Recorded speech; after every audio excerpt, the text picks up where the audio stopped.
You know that feeling when you sense that you've had enough and it's time to achieve your goals? Unfortunately, most of us have felt that way. But the problem is that 99% couldn't accomplish or achieve any of their goals. In this video, I'll share my personal experience with this issue and tell you the two most important things you need to do to achieve any goal you have in mind. There was a time in my life when I couldn't accomplish anything. I used to sit around, not exercise, eat unhealthy food, waste time on meaningless things, and my grades weren't the best. I felt like I needed to start changing my life, set goals, and transform myself. I needed to do. At that point, I began setting yearly, monthly, weekly, and daily goals. But the problem was that every time I made a little progress, every time I felt I had accomplished something or finally committed to the new habits, I would return to zero again. Every time I exercised for 2 or 3 days, I would stop. Every time I studied a little, I would get bored and leave my studies, going back to zero again. I started searching and exploring why I couldn't change, why I would stop halfway. And I didn't leave in a YouTube video, book, or story until I found the most important and first step I needed to take to achieve my goals. Don't play the victim. I started to realize that all the excuses I made, like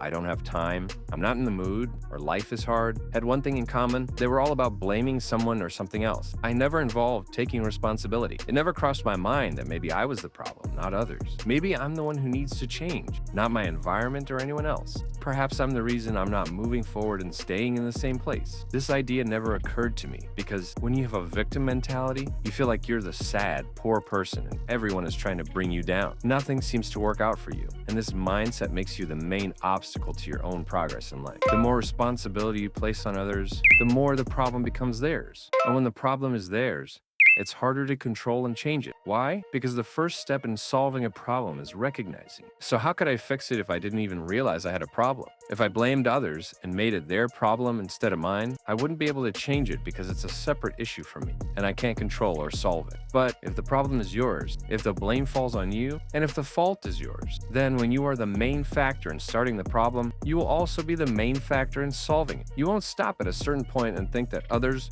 need to change for you. As long as something is holding you back, you need to identify its cause. Often the problem lies within us, but we don't like to admit it, and we always blame others or external factors for being the reason. So when the problem is yours, you'll have the power to solve it. Instead of saying, I don't have time, ask yourself, how can I create the time I need? Are you wasting 5 hours on your phone and then saying you don't have time? You need to understand that if you really want to achieve something, you'll have to sacrifice certain things like that. You need to identify where you'll sacrifice in order to build better habits. You might lose 2 hours of your day to learn something, but those 2 hours will lead to small progress. However, when you look at this effort with a broader perspective for the future, you'll see that it accumulates day by day until it yields results you never expected. This brings us to the second point. Don't focus on immediate results. Focus on the accumulation. The effect of those 2 hours you sacrifice instead of entertaining yourself will make a difference. One reason you give up is because you expect quick results, as we've been conditioned to do. But unfortunately,